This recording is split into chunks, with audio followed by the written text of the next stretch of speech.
Hello, and welcome to the Wild Wild West podcast. My name is Richie Richey. I am from the MHRT Network. Over to my left is Monsieur Alex Givens of Arrowhead Addict. You can check out his content and articles posted on that site over there. Directly below me is Coach Defense of the Locked Down Defense podcast. Premiere or flagship episode, I believe, is Tuesdays with you and Coach Kurt. That's honestly, it's quite the show. Friendly banter back and forth. I'm going to be back to start heckling again. In full disclosure, he'll be back. That's important. Yeah, And, Kurt has missed you. But do you just sit there? You just sit there and just jab at him, or what? Oh yeah. They just go back and forth. Yeah. That's my job at that point. When's this on? Tuesdays? Tuesday night. Tuesdays at 9. I jump in from time. I remember I jumped in and said the Amelia Earhart offense or something, which we don't talk about anymore. We don't. Full circle. Yeah, we're off Amelia. Yeah. Well, I will try. I will try to hit up some Tuesdays, but normally I'm busy on Tuesdays as well. Although I'm going to drop it now. If you are watching this show and you are a football fan, okay, if you are a football fan, make sure next Tuesday night on my channel, we're going to have on Raider great safety Van McElroy, okay, in an interview. Hopefully it'll be he'll come in studio. If not, he'll come in on the phone. He'll be in a car, by the way. He's already told me this. He'll be in a car, so I don't know what the Wi-Fi stuff will be out in Arizona at the time. So it's either going to be via the phone or he already has the link, so that works if there's Wi-Fi. So I'm very happy to say Van McElroy will be joining me next Tuesday night, 9 o'clock Eastern, on a special show. I'm trying to get some Raiders on and doing my part. But again, it's a great football player, an all-pro football player for the Raiders. One of the better players that we've had. What's the time on that one again? 9 o'clock Eastern on my YouTube channel. Perfect. So and just for those of you who missed, he kind of jumped his own intro there, but down to the bottom right there on the screen is Captain Jack of the Captain Jack Rackham Show. You can catch him on YouTube and everywhere else. And I said he wasn't pointing, but I'll do the pointing correctly, by the way, because I know if he's up there, I got to point opposite. That's right. So, I just do this. Yeah. Yeah. All right. Now that we've all taken turns faking the whole Vanna White role. Did the Spider-Man. Yeah. No, it's him. So anyways, guys, we have a pretty cool show for you tonight. We're going to go over position battles in the pre/post mandatory minicamps and whatnot for each of our teams. And we're also going to delve into a little bit of one surprise starter that we think is going to be on each and every one of our teams and rosters. I really think that as we've talked about on several of our podcasts, the entire AFC West as a division went the opposite direction that we did the last offseason. And I think as a result of that, some of these kind of under the radar guys that we've all brought in each of our teams, there's going to be a lot of them that are going to start stepping up and surprising a lot of, we'll say, the more casual fans that don't kind of do this and look into this on a regular basis like we do. I think it'll be a really interesting discussion for all of us to have. For all of you who are joining us live, please leave your questions in the comments there. We will do our very best to get to them. If you would like to heckle me, please feel free to do so as well. I appreciate all of the friendly banter. And I welcome that as well. Oh, yeah, it's great. With that in mind, let's get going. Alex, over to you, and maybe start with some of your position battles. You decided to bring a KC beer mug and join me in an adult beverage. So how are you doing, and who do you think is going to kind of I have my stuff, so I got stuff. I ain't opened the Canadian stuff yet, but I'm saving that for the season. You know, because the cap's still on as he's the real question is the KY still there? Since we're going on you had to ask. items. Yeah. Jesus. Now, how full is the it? line? The line is at the line. There's been no KY used. All right. I have not used it and put back water. So the KY line. Wait. If you have to explain it in that manner, I call Yeah. BS. Now you're over explaining it. Yeah. Kind of being suspect here. Yeah. Doing that stuff. Blow the whistle.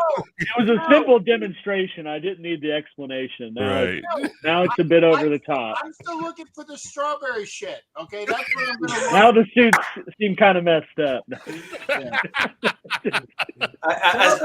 As those in the court of law would often say, "Thou doth protest too much." Yeah. Oh, yeah. Okay. As I usually say when someone does that, I go, "My question was a little more specific." Oh, see, good. The KY is where it should be. Anyone have some Banaka? How about a mince? I got to make up for last week. I wasn't here. So Alex, I got it in. Yeah, I got that in early. Position battles in terms of what's going on and where you're at. Before we go completely off the rails, let's stay on topic. Yeah. We'll get back. We'll get back to that realm, but back into football here. I identified, which I think I know we kind of tried to limit it to 3. And honestly, I think the 3 that I'm going to bring up outside of the last one are definitely 2 that I know we've discussed on the show before. I'd say the most important position battle for the Chiefs is going to be quarterback. Oh, Jesus. No. Close. Whoever starts on the opposite side of Jawan Taylor. There's obviously no clarity on is Taylor right tackle versus left tackle. I imagine he's going to be right tackle with the signing of Donovan Smith. But I still think that kind of opens the door for a battle between, Donovan Smith, Wanye Morris, who they drafted out of Oklahoma, and Lucas Niang, who's been around for a few years now and has always mentioned to kind of take the next step to start. But either way, I think that you saw them bring in Donovan Smith because, they wanted some competition on that side of the ball. And obviously, Patrick Mahomes is the most important player in KC, and so protecting him's probably priority 1. So it's going to be a very pivotal key battle, for whoever wins that. I would imagine it's Donovan Smith. He's a well-renowned left tackle with Super Bowl starting experience. Yeah. And, obviously not the long-term answer, but at least a stopgap to make up for the loss of Orlando Brown while not replenishing with an elite left tackle. It's funny, though, Orlando Brown was never elite when he's in KC, but he leaves, and then everyone's like, how could KC let an elite tackle leave? But, that's a different story. So, to me, I think that's the biggest and most important one.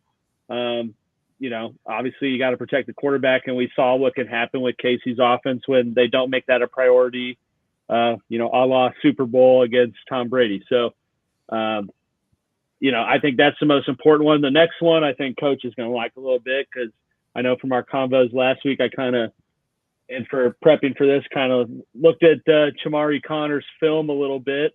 Dude is a beast, and I honestly think that that's going to be the second biggest battle in the minicamp. I know we kind of talked about it last week of replenishing the secondary, not only with the guys they drafted last year that are returning for sophomore years, but rookies like Chamari Connor, and also brought in Mike Edwards, another Tampa Bay guy who he played pretty well last year, but was obviously in more of a reserve role until Winfield got hurt. He has good ball hawking skills, but I don't know if he's the guy that can necessarily be the nickel back, third safety that Chiefs use a lot of. So yeah. Never met another one.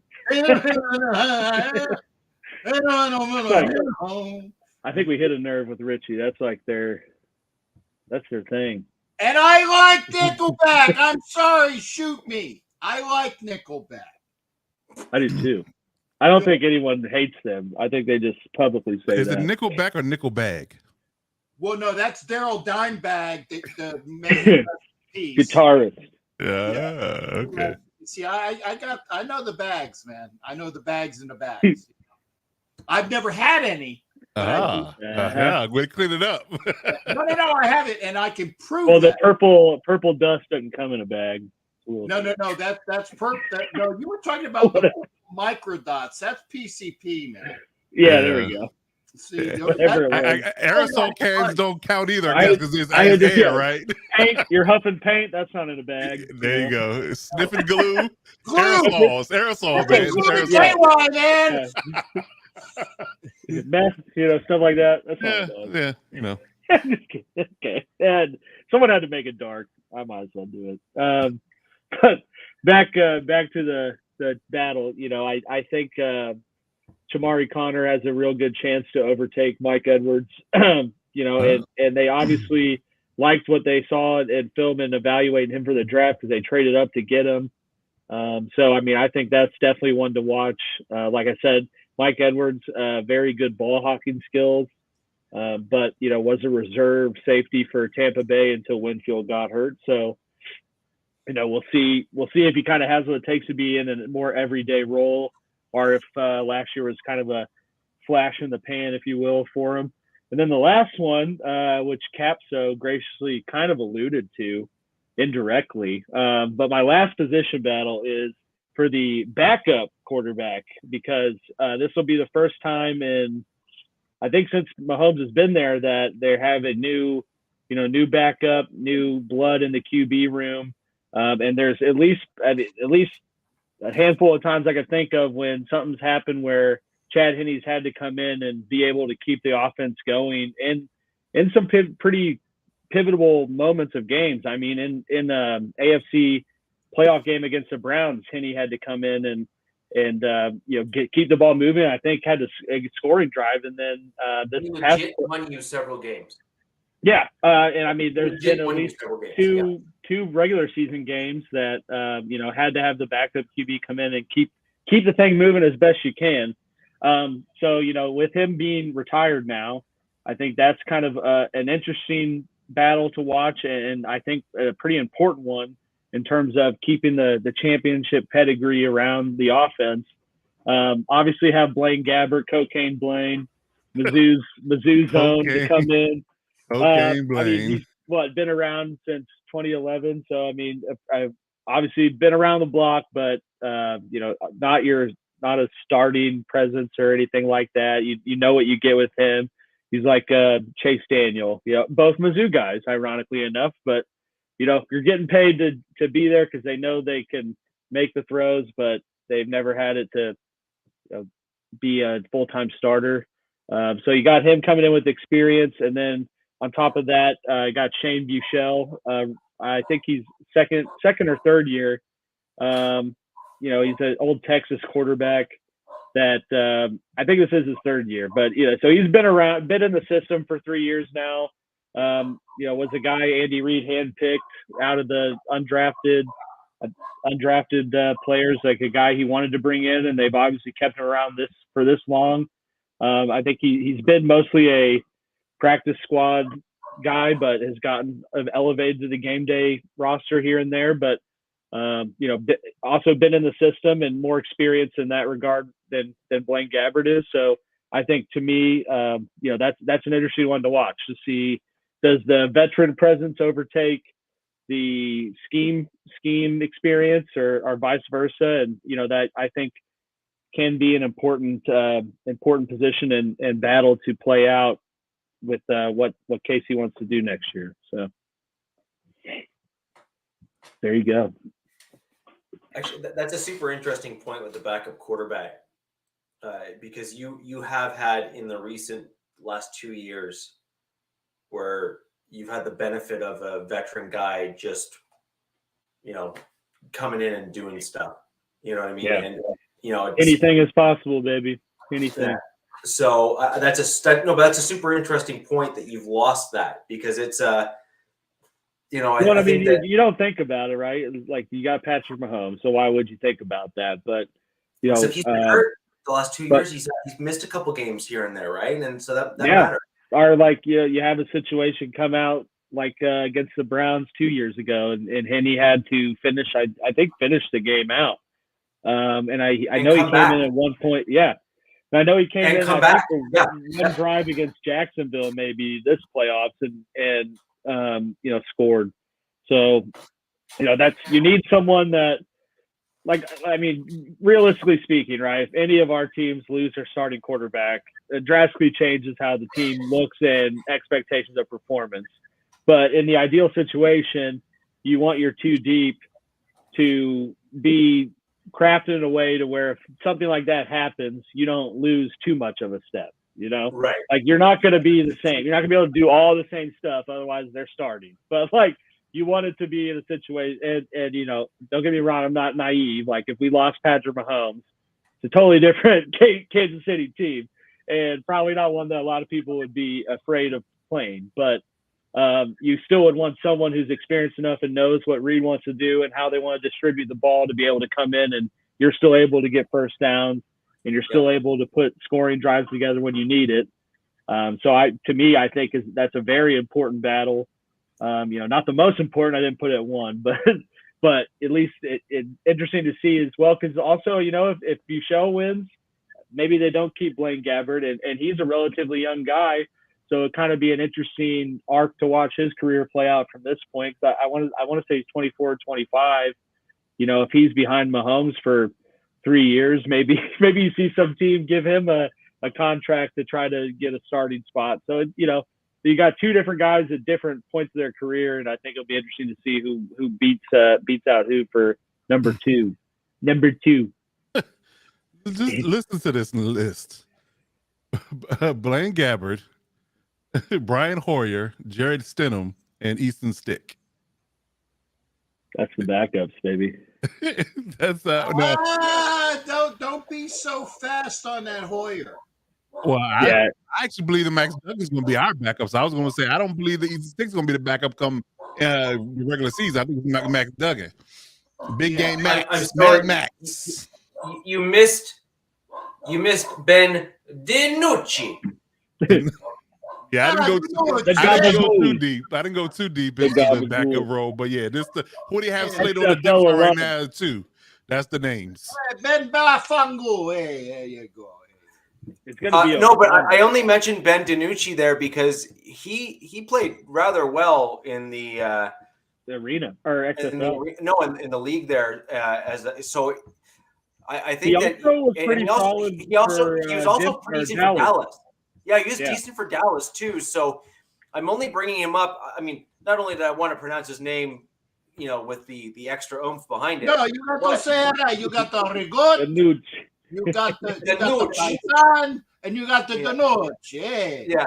Hey, what's the matter? I smack your face. There you go. Right. And so my point though is that backup quarterback position is almost now becoming like one of a tackle almost in terms of importance at the NFL level, because you're going to have your starter go down 1, maybe 2 games, because they're trying to be extra cautious with their guys. Like that's what they're doing with Mahomes. That's what they're doing with all the other guys. I mean, heck, even Herbert, for example, if he gets hurt, they're going to try to sit him for that extra game because they don't want him to get hurt and they want him to try to, you know, rest up and all that sort of stuff. Yeah. So that backup role is so important. Well, and more so now they get that rule where you can carry an extra quarterback and it's not doesn't take up a roster spot. Well, and look at how much money. Look, go look at Chase Daniel's career earnings, versus career starts. And I mean, that'll tell you right there why people value a solid backup. It's clear to us that we did things wrong in life because we could have followed Chase Daniel's arc and way of making money, and we'd have been living a good life right now. If coach would just put me in, man. Well, also along those lines, throwing pigskin over the mountains there. Long snapper.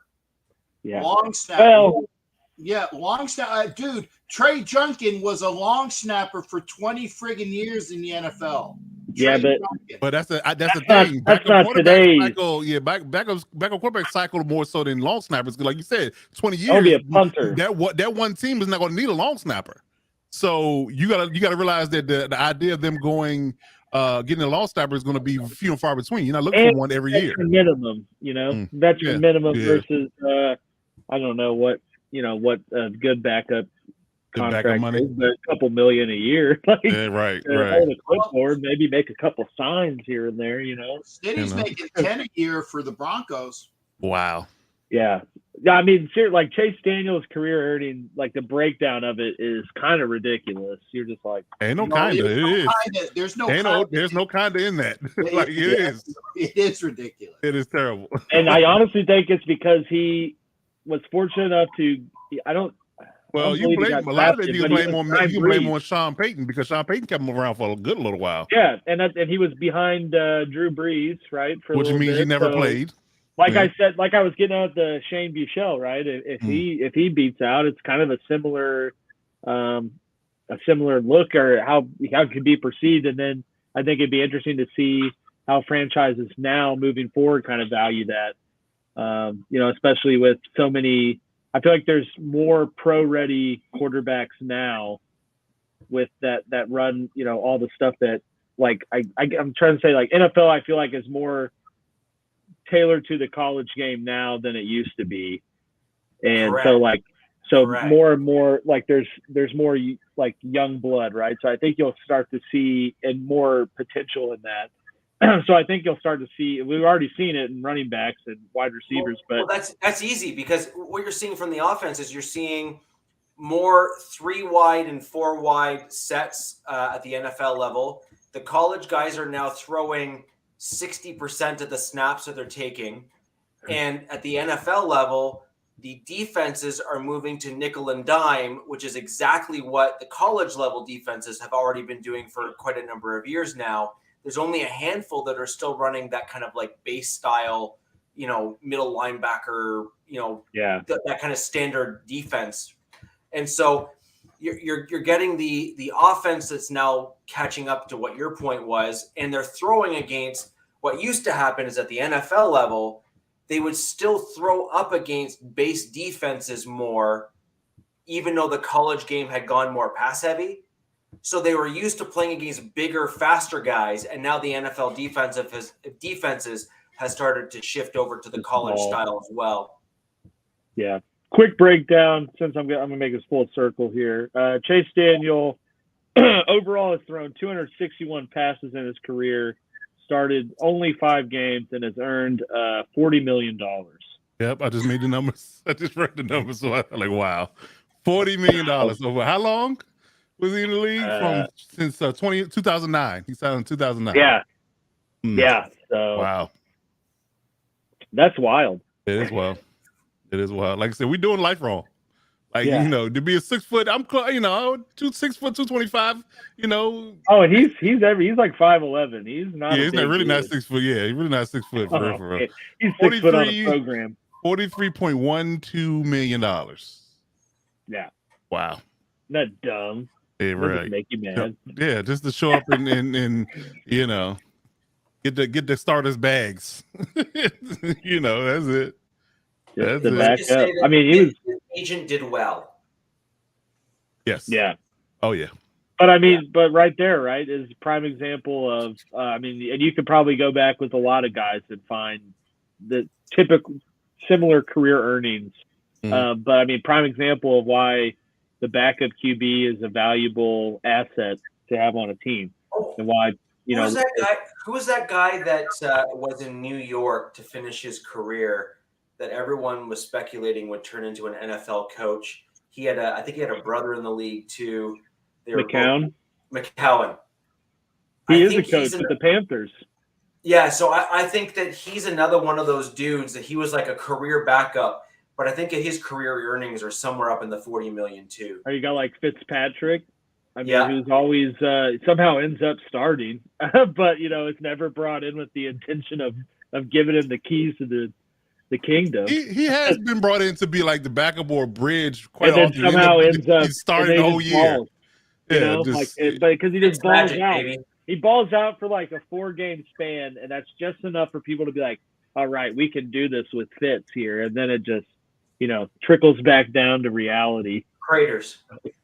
It just craters. It always does. Yeah. That's his problem. I mean, that was like 4 games in Tampa Bay when he's throwing like 400 yards a game, like wearing chains with his chest, like chest shirtless with the taco meat out.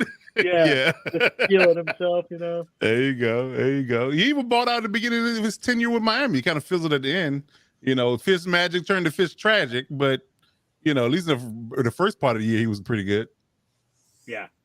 Yeah, it was. He's always done things like that in his career. He just can't maintain that level. He's the definition of like the flash in the pan guy.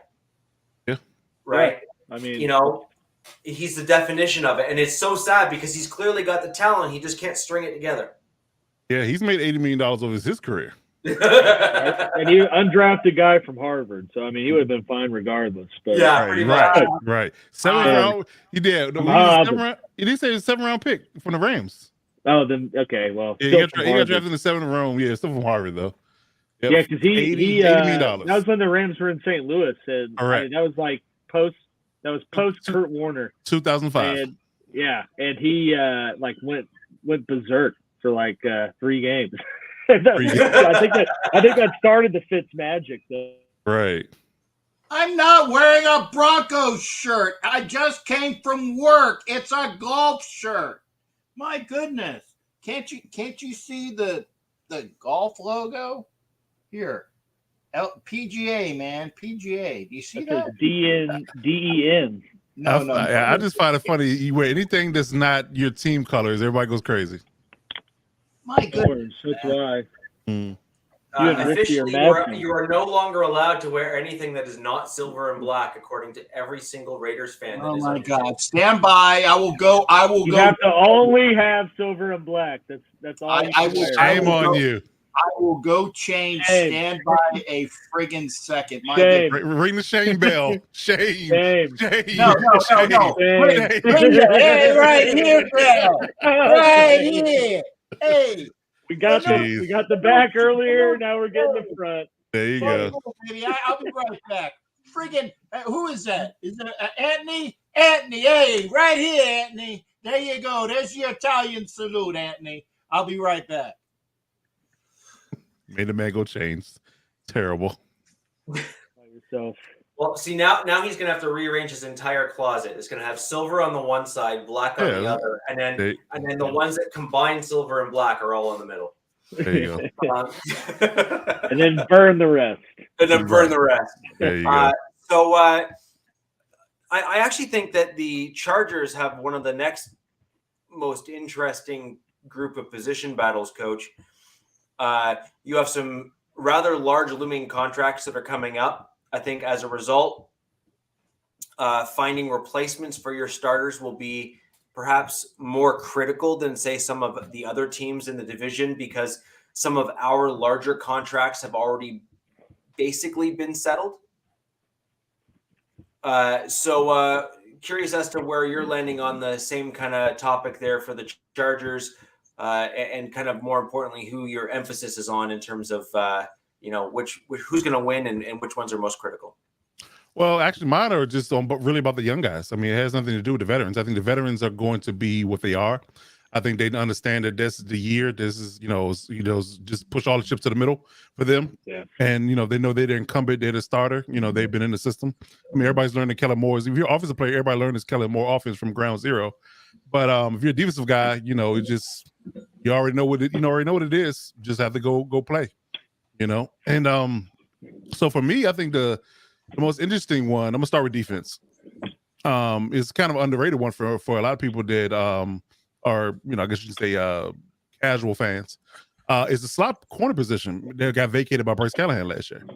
So we drafted 2 guys in later rounds in the previous draft, Jasir Taylor and Dean Leonard.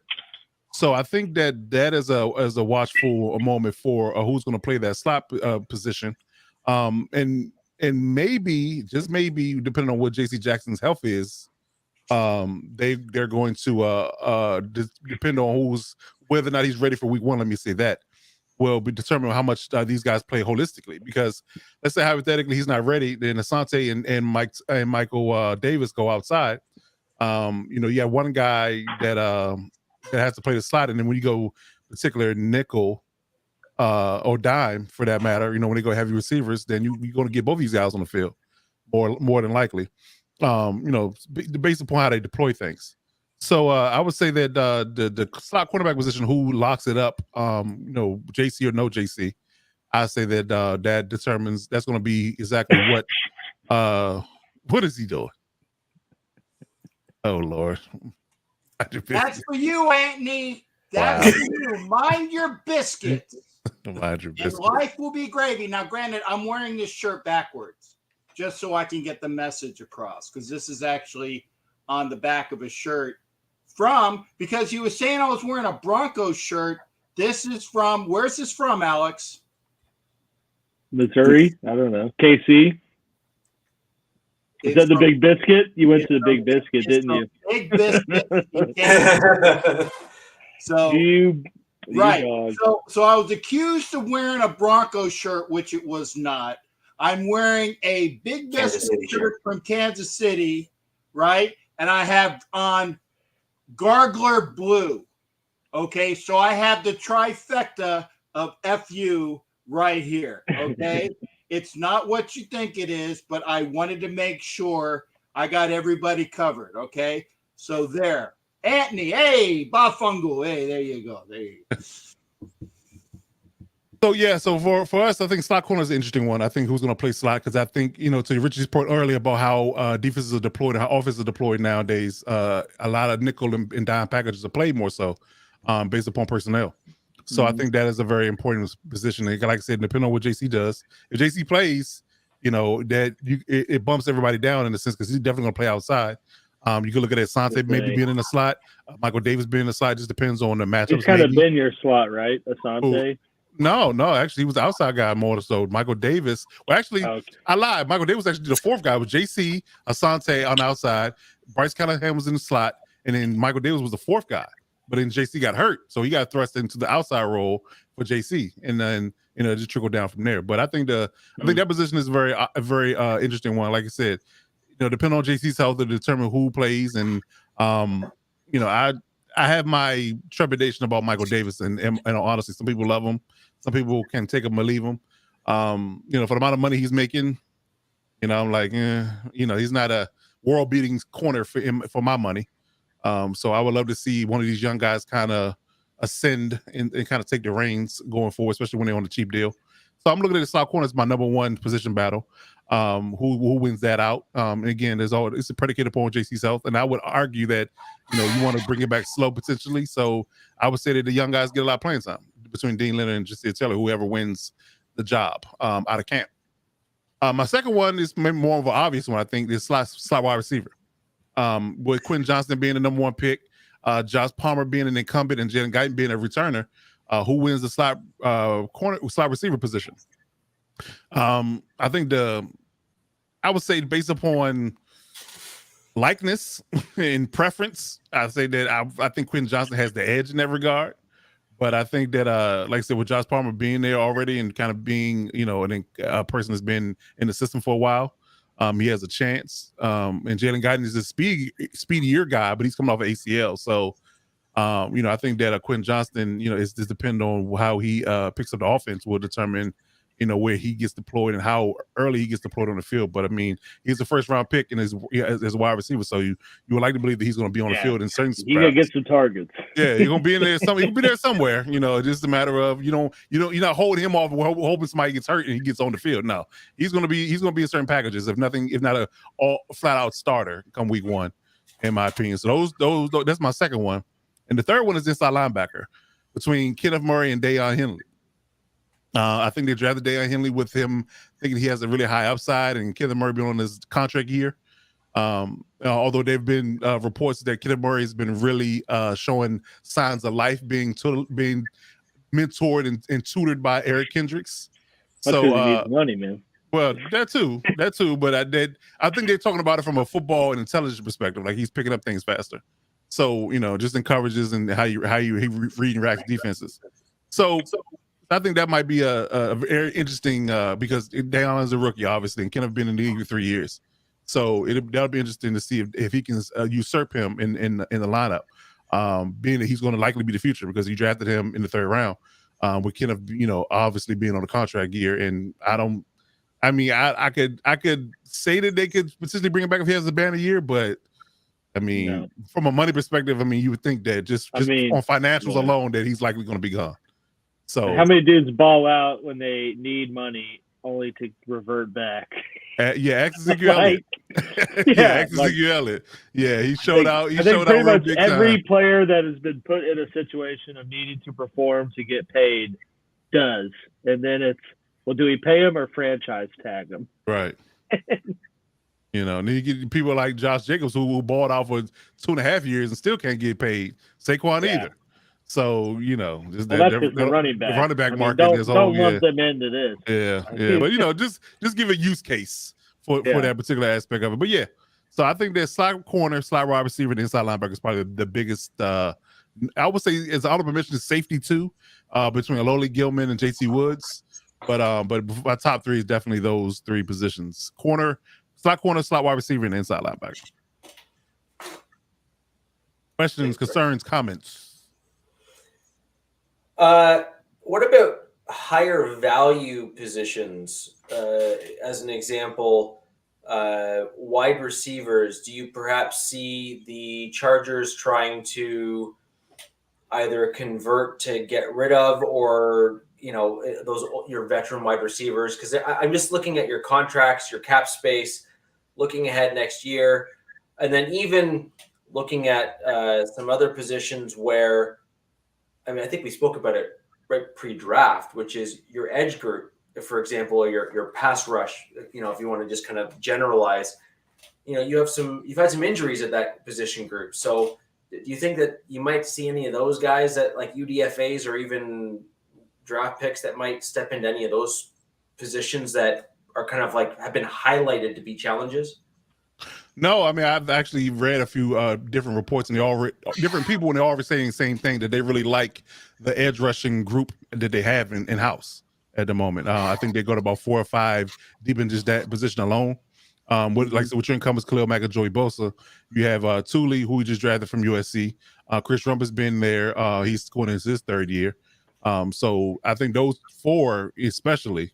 And you also can argue that Morgan Fox is a hybrid. D tackle / DN, so he's technically a rusher, especially on 3rd down. Although he plays more interior, more 3 and 5 technique versus the edge. So I think and Sebastian Joseph Day is a hybrid from my money as well.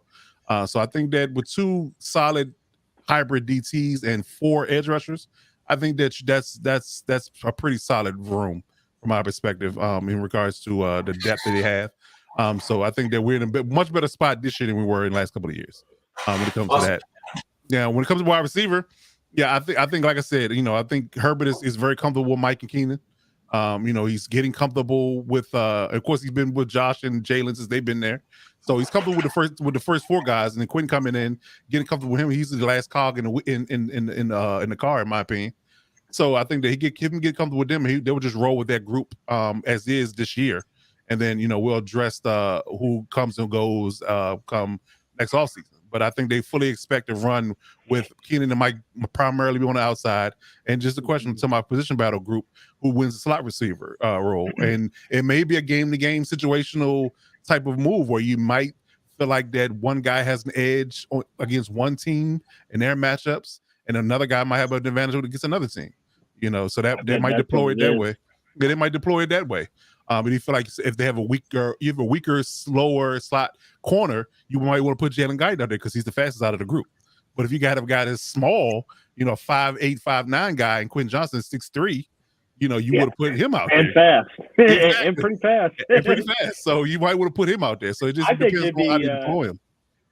I think it'd be kind of interesting to see if they, obviously if they're all healthy, right? But kind of almost, it's like Allen, Johnson, and Williams, and it's just those 3, and you kind of interchange who's inside, Which I think, because like you look at, I'm trying to, because I feel like didn't Kellen Moore kind of do that with Amari Cooper when they had him, like put him in the slot, and he was kind of balling, when they had CD on the outside. So I think, and he's kind when of Gallup was healthy. Yeah, when Gallup was healthy, yeah. they did a lot of mixing of that.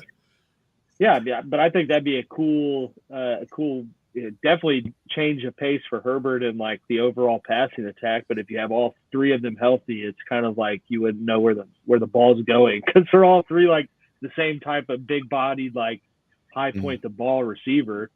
So that'd be, be nice. For once, it's a good problem to have. For once.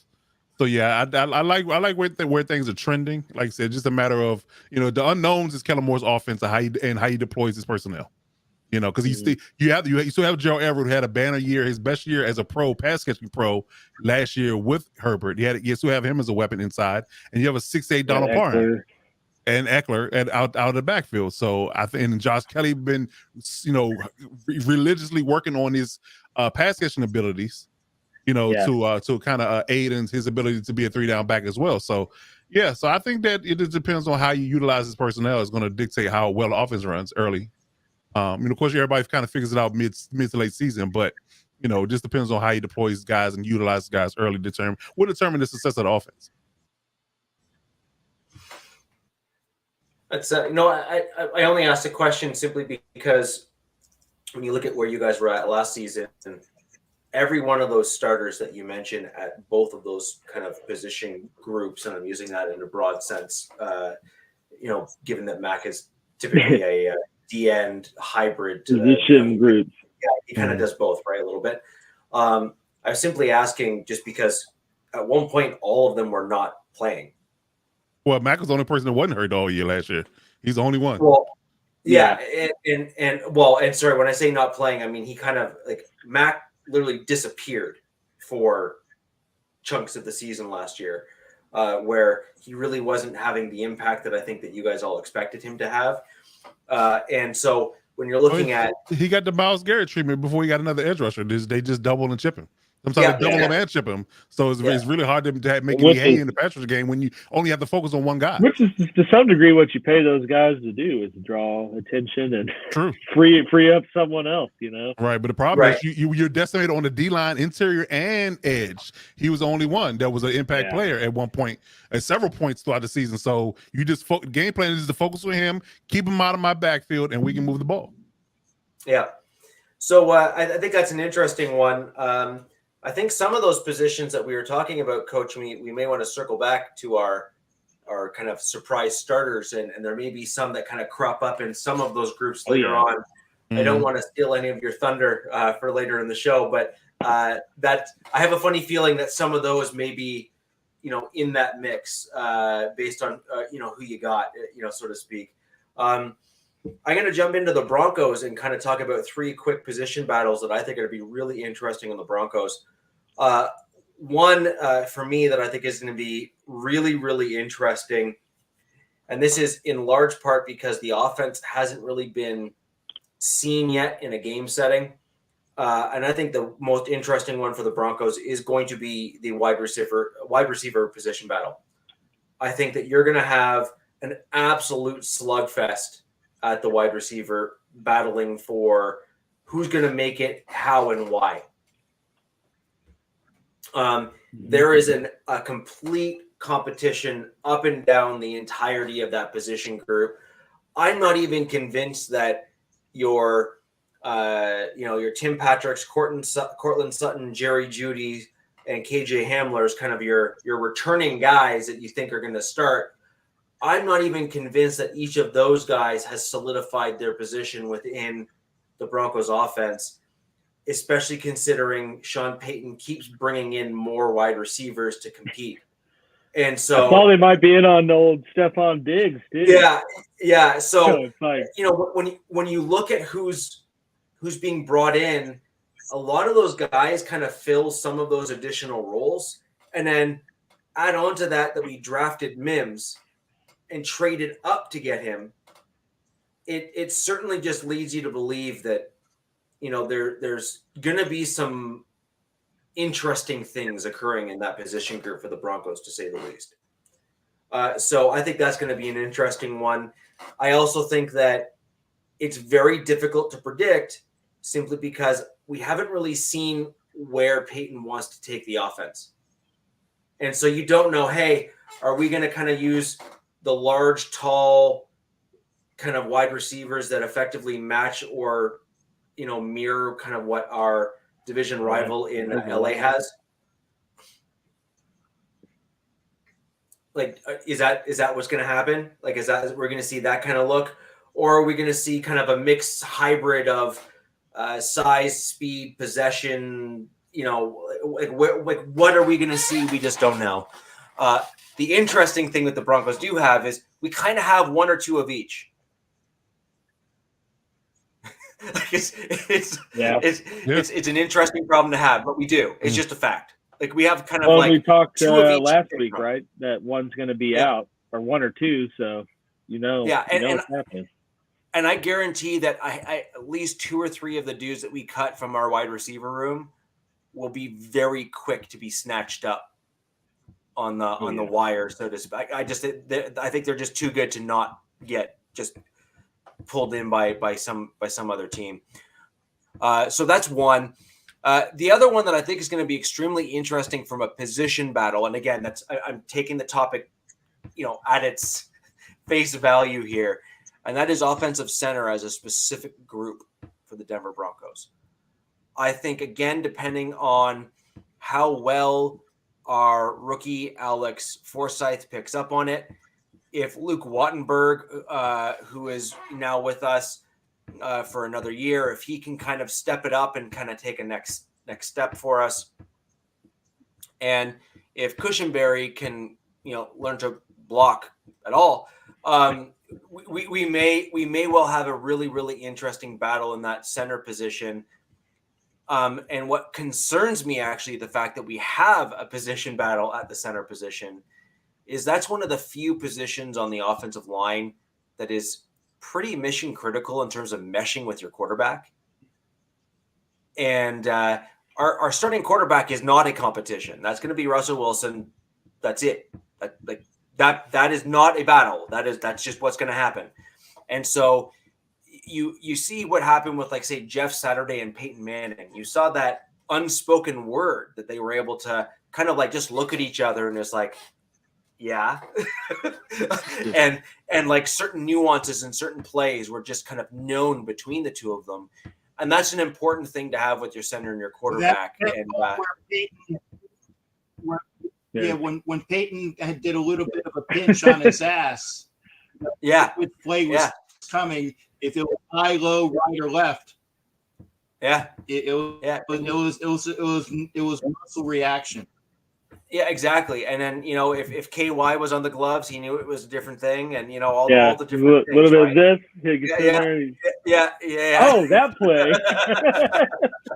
So, it's one of those things where product placement. Right.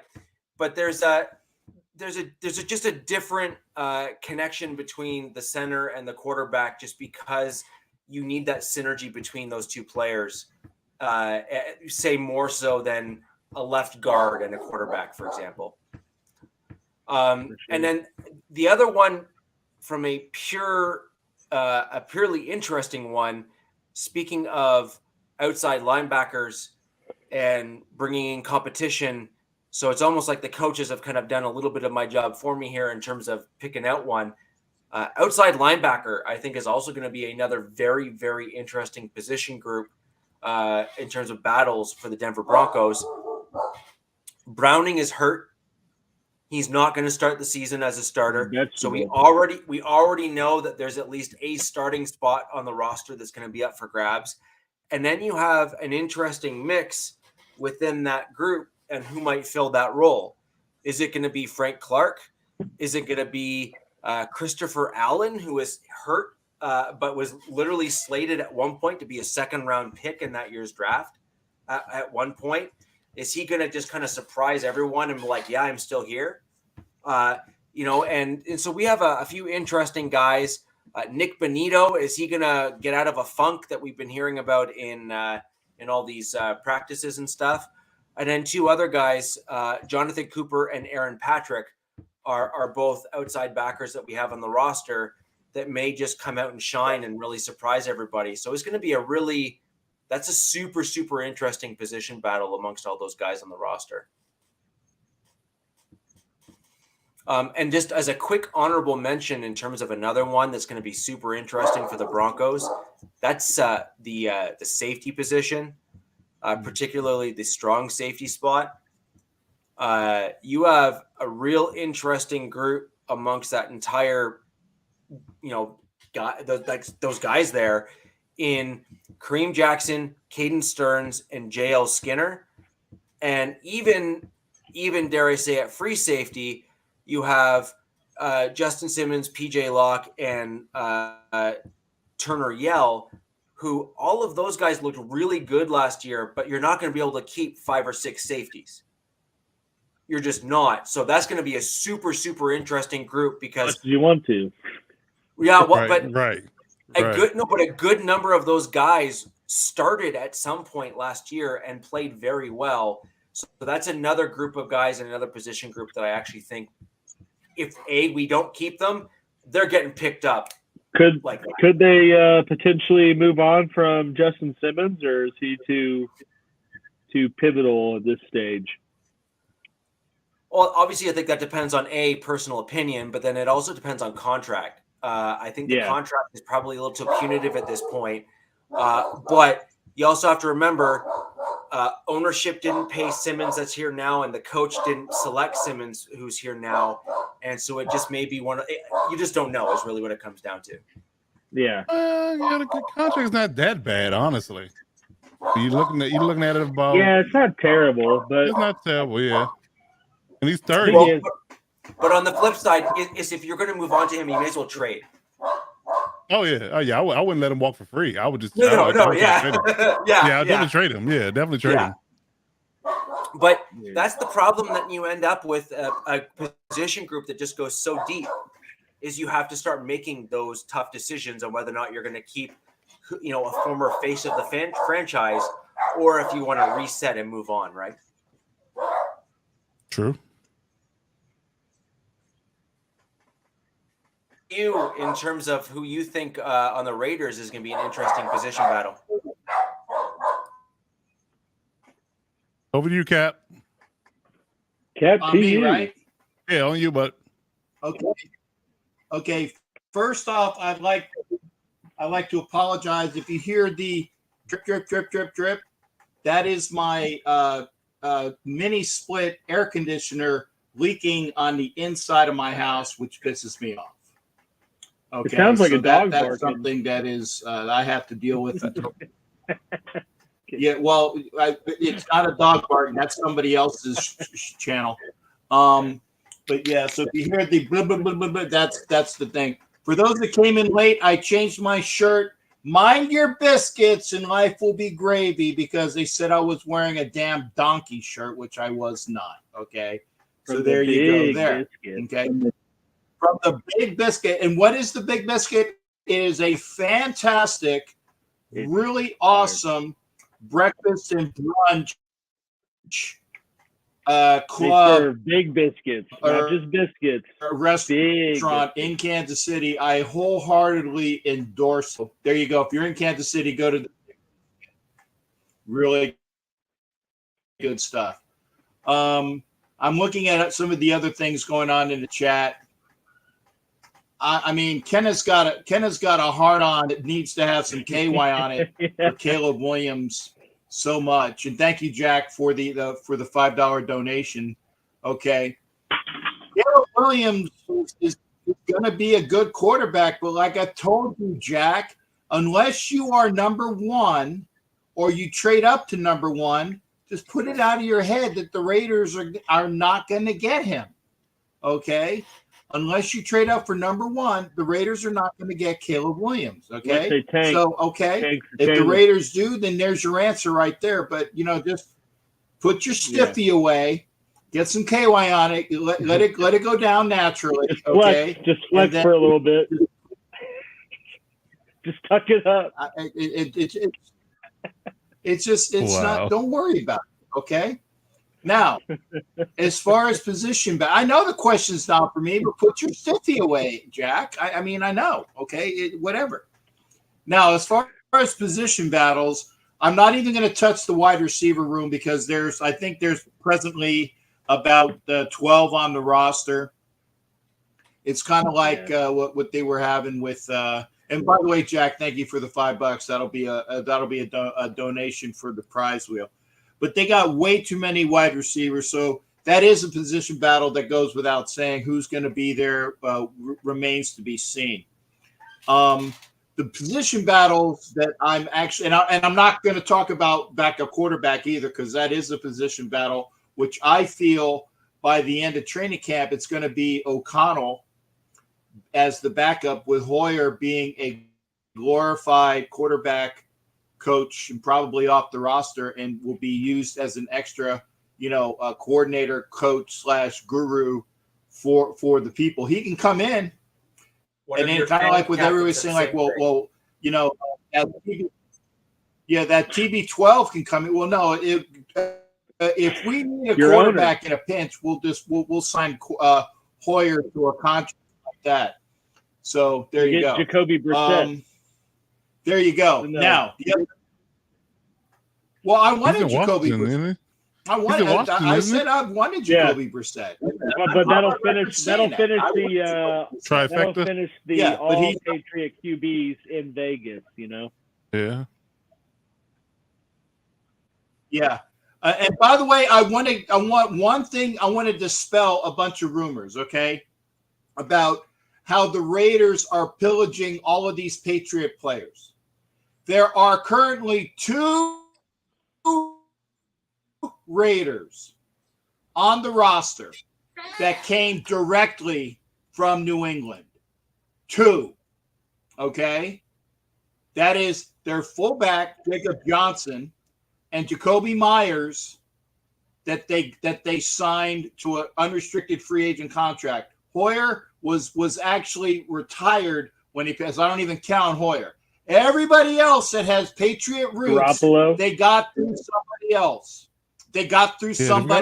That's my point. But once you have the New England stink on you, you always are a New England Patriot. But the point is, everybody's saying that we're drafting right from there. No, we are getting people that know the system, but not directly from New England. That's my point. 2 players. Brandon Bolden. So keep that in mind. Now,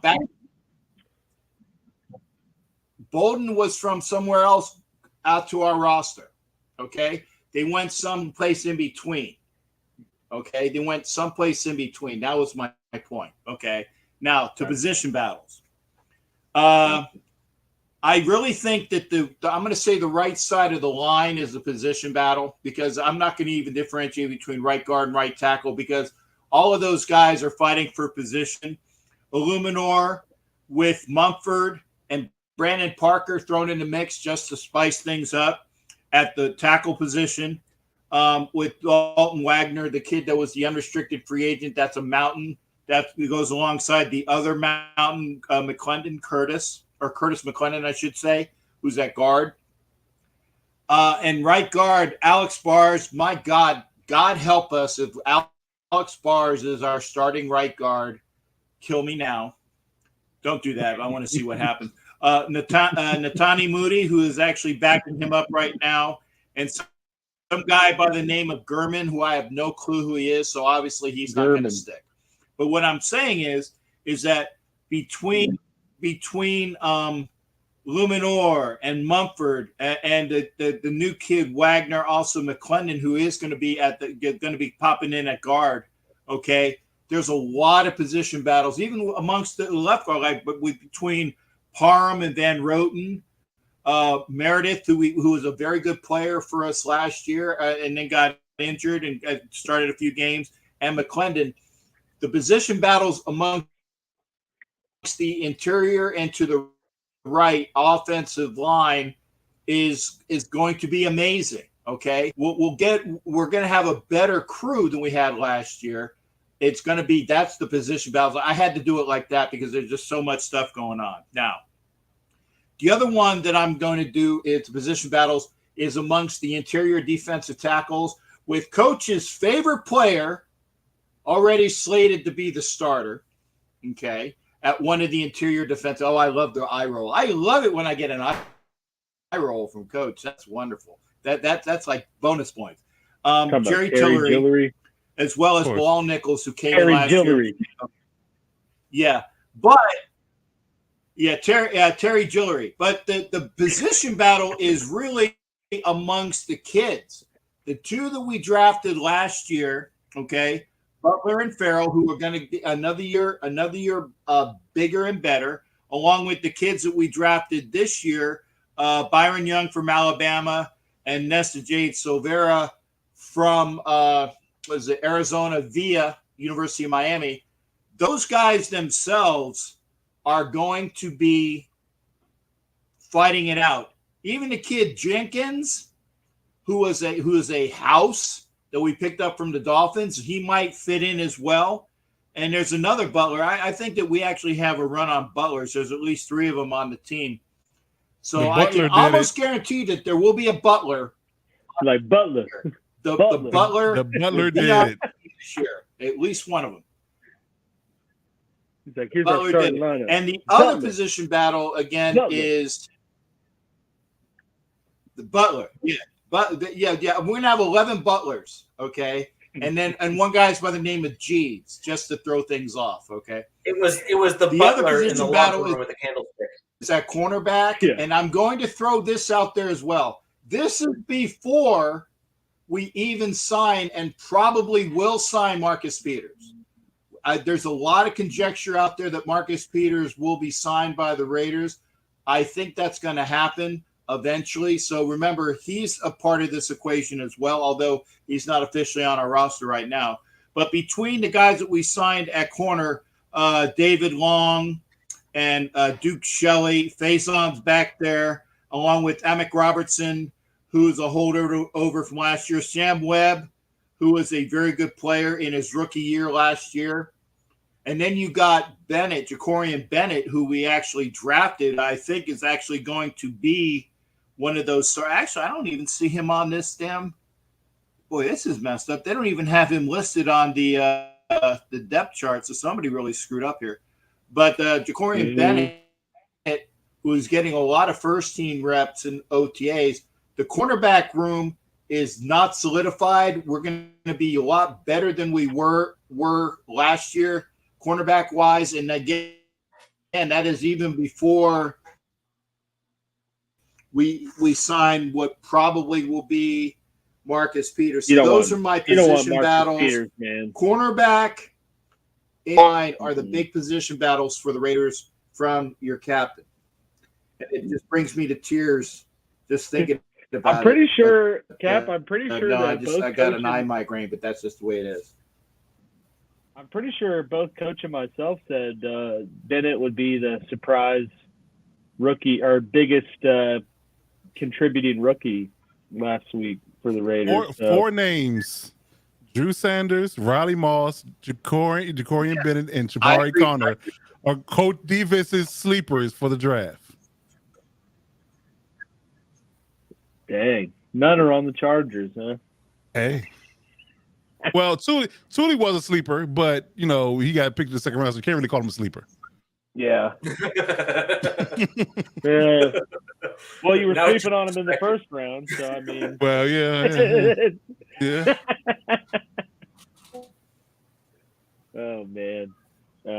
But yeah. For those who don't know, I did a whole series on sleepers before the draft.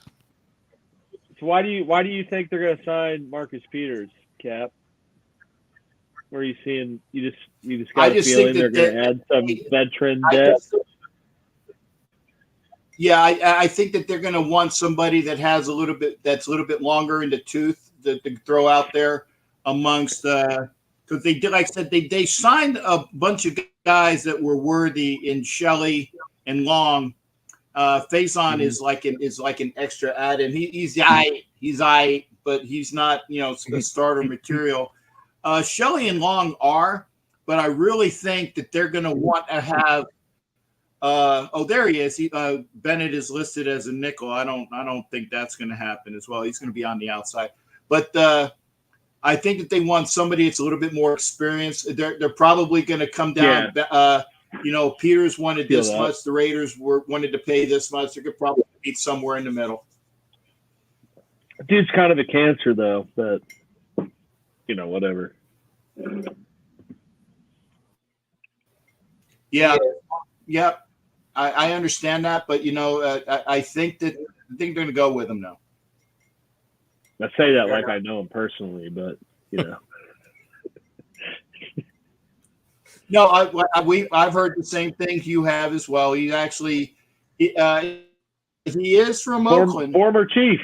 He has that. He's got that dog in him, right? And he's got that Oakland swag. He's got the Oakland swag in him. So I did read your super chat Jack. I do know your super chat. Quickly answer it for you. I know I said I think Caleb Williams is and that's picking up steam everywhere. He's like the best QB prospect since Andrew Luck, which would obviously change the fold of the AFC West if he's there. But I'm not ever going to say that a rookie coming out of college is going to be ranked higher than Mahomes or Herbert until he proves something. I would probably rank him higher than Russell Wilson, but that's just because he's got to go above someone. Well, and he can also reach the top shelf without a step stool. So I mean that's a given. I saw it. So that there's that TikTok trend of say something nice challenge or whatever. And I saw Max Crosby did one on the QBs, and so it's like Mahomes, he's like elite. Herbert, he's like tough. And then it gets to Russell, and he laughs, and he goes, family man. I was like, damn. That's the best you can come up with? Jesus. Well, look on the bright side, Alex, on the bright side, the alternative could have been him saying he's got a hot wife. Yeah. Well, yeah. Oh, that he does. Now he's across the country. Let's try. No, but my point is that he said family man, which is at least a compliment towards him. It could have been even worse where he only complimented his spouse, right? And said like, yeah, I guess he's there. But, his wife's nice. Yeah. Yeah. I just thought it was funny because everyone else is like Burrow, he's like smooth. Lamar, it was like I don't know, something, but then it's just family man from Russell Wilson. No football superlative at all. Yeah, nothing football man. related. Yeah. So I'm gonna throw over to Captain and get his take with regards to a position group. Who do you think is going to be a surprise starter for the Raiders in any position group for your team? Who do you think that you're going to say, he will overtake or he'll take that starting spot? Yeah, that's tough one, ain't it? Muti. Oh, wow. That'll be my pick actually for the Raiders. Oh, yeah, it is. I think that these guys have been accounted for. I mean, I can see. Did you say Bennett? Because he might come out of the chute and start at one of those corners. Although I still think that he's gonna sit back and learn the system a little bit better. I think Moody will start at your right guard spot. I don't think so. I think that whoever loses the battle amongst the right tackles, they're going to slide them over to right guard. And the reason why I say that is Moody is a very good run blocker. But here's two things we have to worry about, and this is the elephant in the room. And we're gonna talk about the fact that Jacobs is still not signed, and he might actually be heading over to Denver if they got any draft collateral left. I'm not sure about that, but he might be going elsewhere. And No it way. might be Going more elsewhere of for, like, a running weeks. back by committee. And they really, I'm just saying. I'll be highly I'm shocked just if y'all saying, you know, trade him it might to happen. the But the other Broncos. thing is, They're going to trade him internally Moody, in their division like that? I think that if it comes down to he's pissed off, he wants to go somewhere, and the Broncos are already from allegedly saying, hey, we'll pay you 15 per for 3 guaranteed. And Peyton wants a damn good running back, you know, providing that the offshoot of that, whatever Denver has left 15 to per? do that, The tag is only 10. and the Raiders will be like a moat to being. I know, but that's the thing. He wants a long-term deal that's going to be high. Okay, the tag is 10, and it's like he might not take the tag, but if somebody wants to offer him that, they say, oh, okay, well, you got that. He's From playing. whoever. I mean, Let's I'd wait make a him deal. out.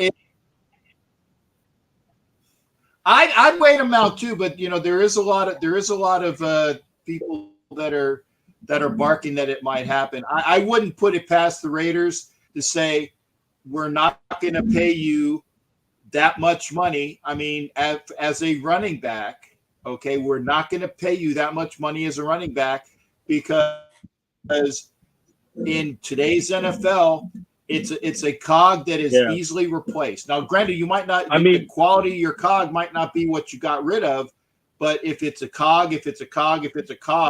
But so, like, look at it this way, right? When has there ever been a time? It might happen. When has there ever been a time in NFL history where 2 of the top leading rushers from the previous year are quote unquote available? Right. And Dalvin Cook still is not. I mean, he's out there reporting his own interests of where he wants to go. You don't see him tied to anywhere. And then you got Jacobs, right, the leading rusher, the ground player of the year, getting tagged and might be getting moved. It's just crazy to me. Like it just blows my mind. One, that Dalvin Cook's still out there. And I think this really tells you how devalued running backs are, you know, as a whole. So it's like, if I'm the Raiders, I would almost wait them out, because if you moved him, you know, you're not going to get much for him. I don't think he's going to get the money he thinks he earns from somewhere else. And if he has an agent, I would imagine his agent's like, look, here's what Le'Veon Bell did. Don't do this. You're playing, whether you like it or not. So I have just a go different take take. $10 million. And I have a different take.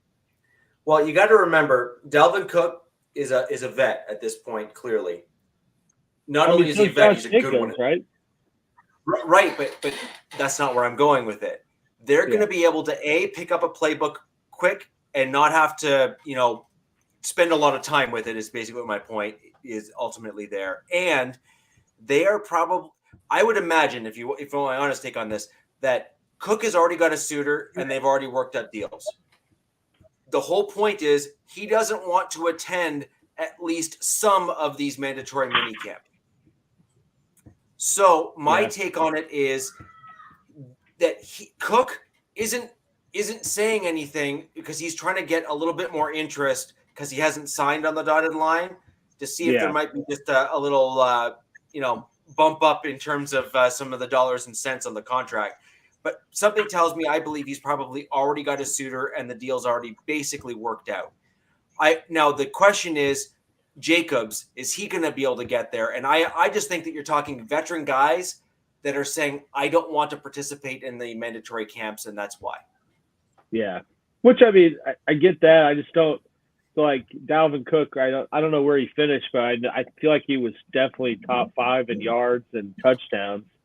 But I would think as a bona fide free agent, I would think that some team would sign him immediately. You know, it'd be like, hey, you don't want to come to camp, that's cool, but I'm going to lock you up right now before anyone else tries to get their foot in the door. because I value you as a running back, and I value what you bring to an offense, and I want that in my team, on my team now. Cook was 9. Okay. He's still up there. Yeah, I said top. See, I was right. Top 10. Yeah, and I wasn't looking at the stats. I said he was definitely top 10.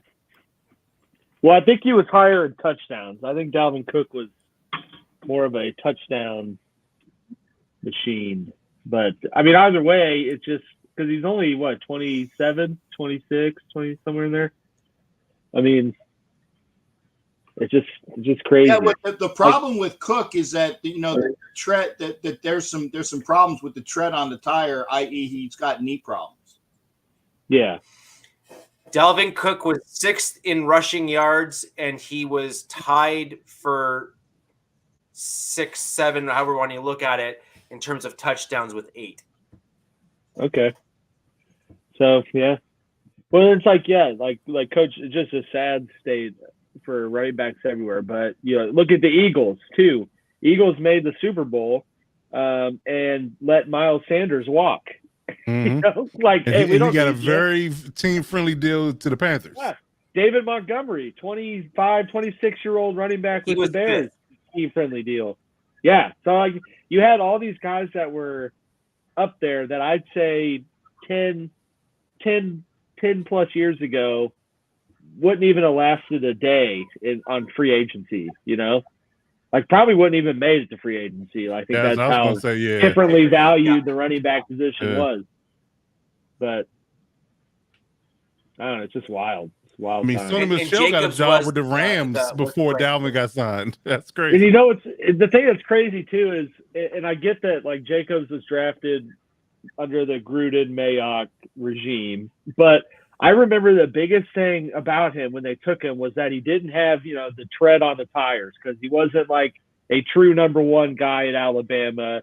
He has number one skill set, but obviously he was in a crowded room, and that was an appealing thing, is that he's not one of these running backs that's coming into the NFL with 3 years of 200 plus carries a season in college. And then it's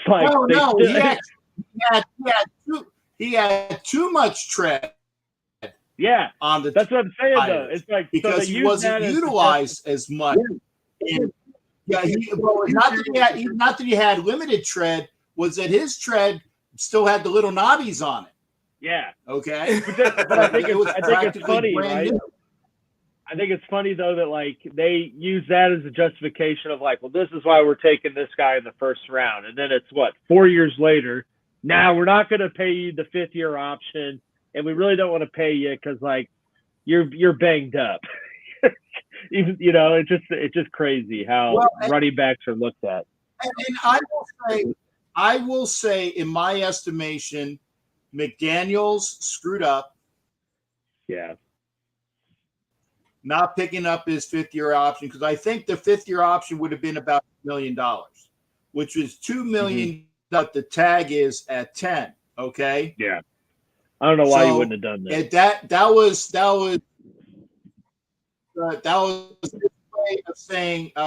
his way of saying we can do it without you. And then when in the preseason, the very first preseason game, Jacobs was playing. Okay. So here's the thing. He was disrespected by not having his 5th-year option taken. He was disrespected by being on TV, being used in that quote unquote extra preseason game. So he was pissed. He was disrespected. And I understand that. And I got it from a personal friend of his that was, I actually spoke to at the airport in one of the layovers when he was going back to Oklahoma. He was disrespected, and he told everybody that he was pissed off at the way he was disrespected.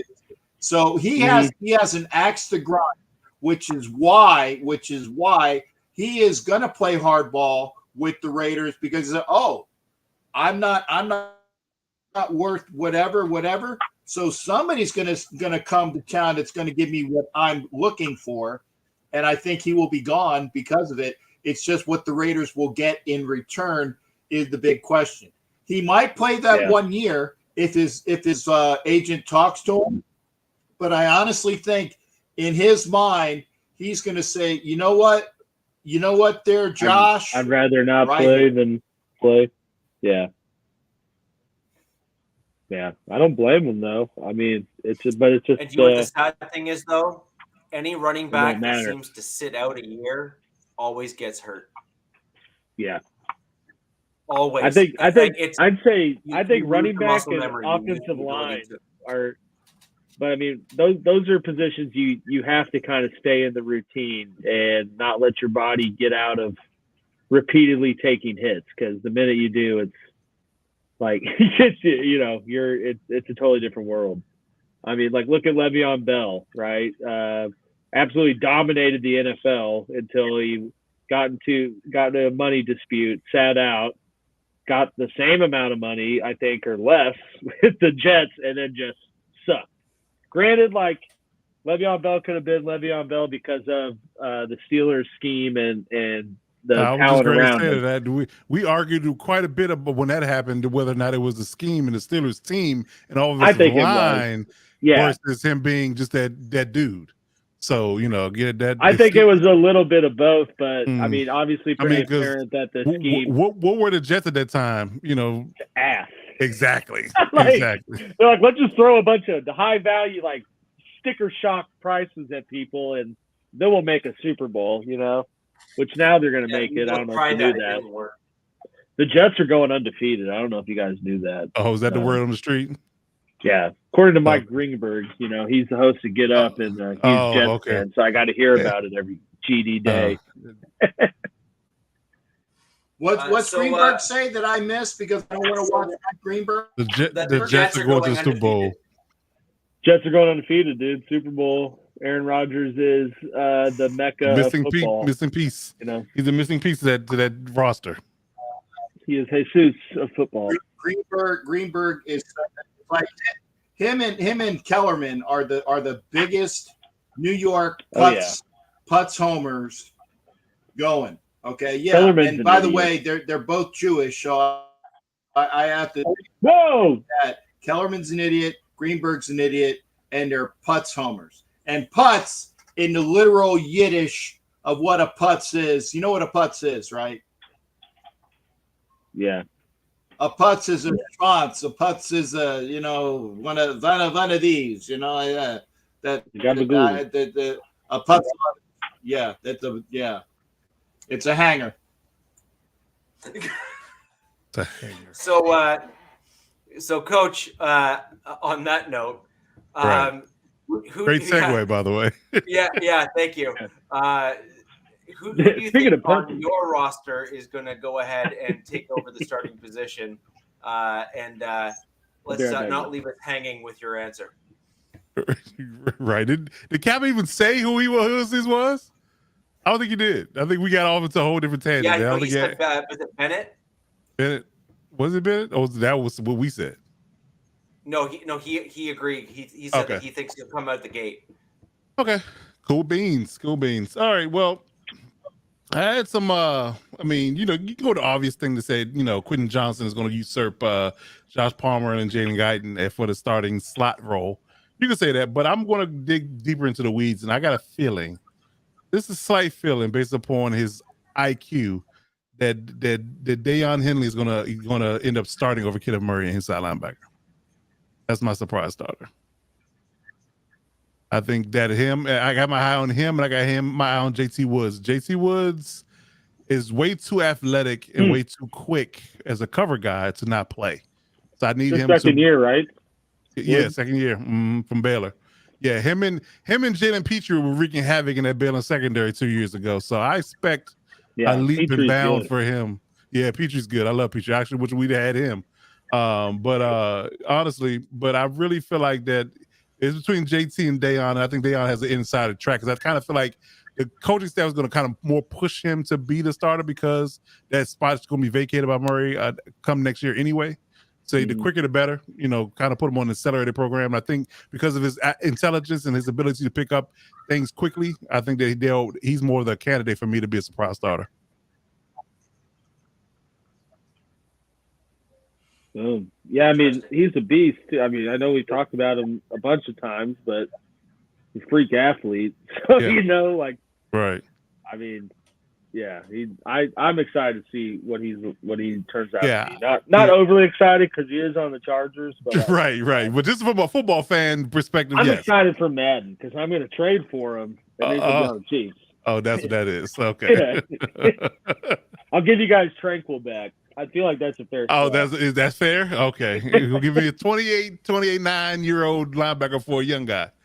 Yeah, but Madden will accept that. Madden will accept that. Yeah. Mm-hmm. I don't know. Been pretty hard to trade in the past few, so. Oh yeah. We'll see. Okay. But yeah. The linebacker we drafted, I think he's going to end up being a starter.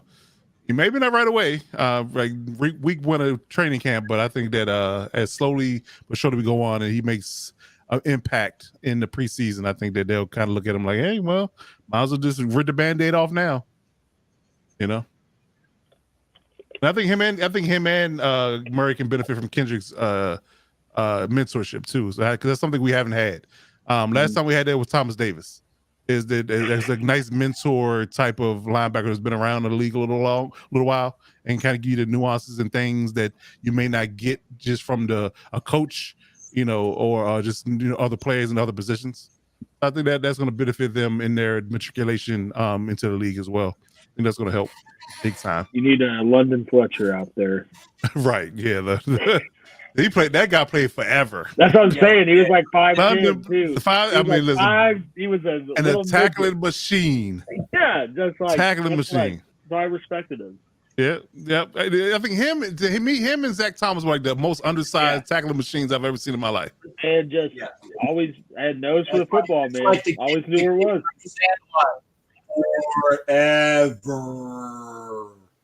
Forever.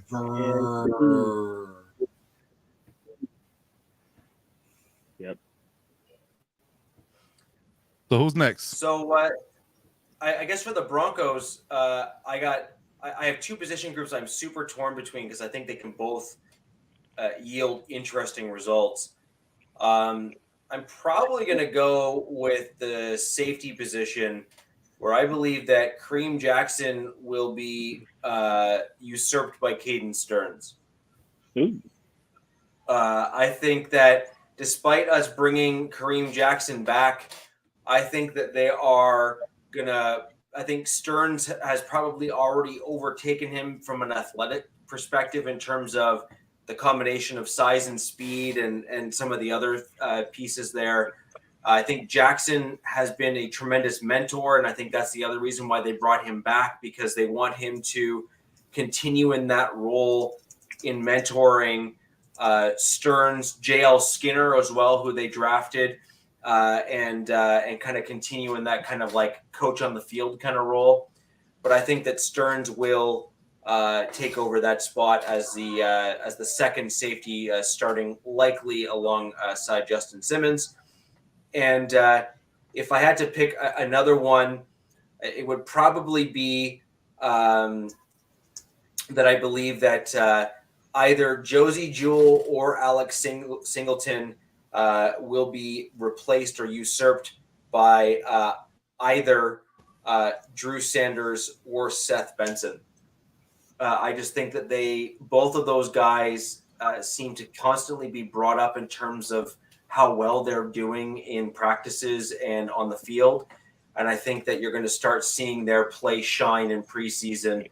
And I think the Broncos are going to just simply say, young blood, they're here. Both of these guys are kind of in like the last year of their deals with the team. Time to kind of change the regime at the inside linebacker spot. Frankly, we need it. We need better inside backers that can kind of cover better so that we don't have to constantly rely on smaller, quicker guys. You want those bigger guys that can help cover those tight ends that have the size and height. And so I think that Sanders and Benson might surprise a lot of people in terms of either being number 2 on the depth chart, or I think one of them might even usurp one of those guys at the inside backer spot. And last but not least, Alex, take it away. Boom. All right. Well, I know out of the position battles that I discussed earlier, those guys are certainly dark horses. I mean, although not, I guess not really, because I didn't talk about them in the earlier topic. But to me, I think the one that I haven't discussed, and looking at kind of who's around and who else is fighting for time, I would say the biggest dark horse, or maybe not biggest, but for me as a Chiefs fan, the biggest surprise would be Felix and DK Uzoma kind of taking a larger share of the edge rushing pass rush presence than anticipated. And I say maybe not a big surprise because, I mean, he was a first round pick. But I also think that it was a pick taken, it was a position of need, but it also kind of fit the narrative well of like, he's a Kansas City kid. He played at Kansas State and the draft was in KC. So, there's a good chunk of Chiefs fans out there that weren't overly happy about it, but I know I mocked him in a couple drafts that we did on the show. Certainly has great pass rushing skills. I mean, was the Big 12 Defensive Player of the Year and had 20 plus sacks in his career. But I said Big 12, right? So that's a little defense is not overly valued in that conference compared to others. But I think that he has a good chance. One, because Frank Clark's no longer there, huge veteran presence. He's in Denver, unfortunately, and they brought in Charles Omenihu, who has great upside. Like, I think was the second in the NFL in pressure percentage, but was not the clear-cut starter in San Fran. He kind of was a rotational piece with Joey Bosa and Keenlaw and the other guys that they have. In their pass rushing set. So, it could on paper, he could show up and just be, the be all in terms of what they need to replace the production, or I should say the postseason production of Frank Clark. But, I think Felix has a pretty good chance with the tools and what he put on film in college to take a larger role than they're thinking he needs to. Which, I mean, is not a bad problem to have, especially losing Frank Clark and trying to retool your Super Bowl lineup and also not having a whole lot of interior pass rush guys. I think that he's going to end up being leaned on more because they focus more on bringing in more edge rushers than interior, pressure creators. So I think that could be kind of the surprising one. When you look at kind of as a whole, like I know a coach had mentioned Rashid Rice, which I think he definitely could work his way in to overtaking, MVS or someone for a little more of the target share. But I think kind of looking at how Casey played last year, I don't know that there's outside of Tony, being the number one, at least that's what they say now. I don't know that there will be a clear number 2, number 3 guy. I think it's going to be a lot of moving parts with Sky Moore and those guys, such that you're not really going to know who overtook who because they're all out there running routes and they're all getting looks. So to me, I think given what was lost off the edge, Felix has the best chance to kind of be the surprising benefactor in all of this.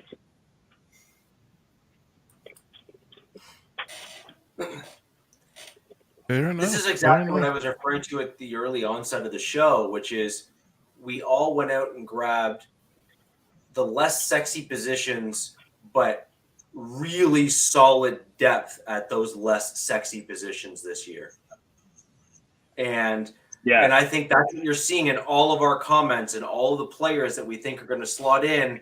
It's at all of those position groups: inside linebacker, safety, defensive end, not pass rushing necessarily, but like defensive end, that kind of, it's all of those, less sexy position groups, or guard, for example, not left tackle, but guard. It's those spots, which I think that we're going to, see some really, really huge boost in the division. And I actually would predict that what we saw last season, where we all thought we might do really well and most of us did not, I think you might start seeing that since we all focused on perhaps the more important positions this year, where you might see a complete inverse of what we saw last year, where you start seeing the AFC West really start to get into those upper rankings in the AFC and really get like, 2 or 3 members in the playoffs sort of thing. I think it's funny too that it seems the AFC East has that narrative this year, right? Like that they're going to be the toughest division. Like they're all the best teams. They're all those teams are linked to any high caliber guy that's released. And So the division winner is going to be 8-8 or 8-9. It's gonna be like the Patriots or something. Right, 9-8. Yeah, they're like 10-7. Right. No, I agree, and that's because they went and got the flash players. They got the wide receivers. They got the quarterbacks. They got this. They got that. And the less sexy positions have been neglected, and we saw the results of that in our division last year, which is a pass rush only accounts for so much. You have to have a solid tackle. You have to have good linebacking core. You have to have all of these other position groups if you ever want to be successful. And I think that's why this year the AFC West will actually see a pretty big boost forward because we focused on those less sexy but very critical positions. Yeah, I agree. Yeah. Well, guys, we've had a great show, great comments, lively chat, and all sorts of wonderful things. Do any of you have anything else you want to cover off before we wish all of our loyal listeners a wonderful evening? Go Chiefs. Bolt up. Other than go to Smack Apparel and get your 10% off discount with the code Captain Jack. And I'm saying it's all sports, man. It's not just football. They got really good stuff there. Go to Smack Apparel. I fought for a 10% discount as a person that is with them. Go get it. Captain Fantastic. Jack is your what do you call it? Key. Your plug. The only thing I will say, since we're going to also include plugs in this, the link down below in the description, you can get the Wild Wild West gear. We have some T-shirts and other things like that. Yeah, we do. I'm going to actually be wearing that shirt. I'm going to be wearing that Wild Wild West podcast T-shirt next week. It's a cool logo. You can see it up here on the far right. Man, I messed that up again. But anyways, you can get all the stuff down below, all sorts of different things. And I'm not going to lie, the T-shirts are extremely high quality. Like this, it's a really, really nice fabric that they're printed on. So I highly recommend taking a look at those. Cashmere? Pardon me? Is it cashmere? No, it's not cashmere. Oh, geez. Do you know any of these guys? But anyways, ladies and gentlemen, until next week, where the West Side is the best side. Peace. Yeah! Even when you feel slow, you can still go. Even when there's no hope, you can still go. I never answer to no, man, I still go. Go, go, go, go, go, go.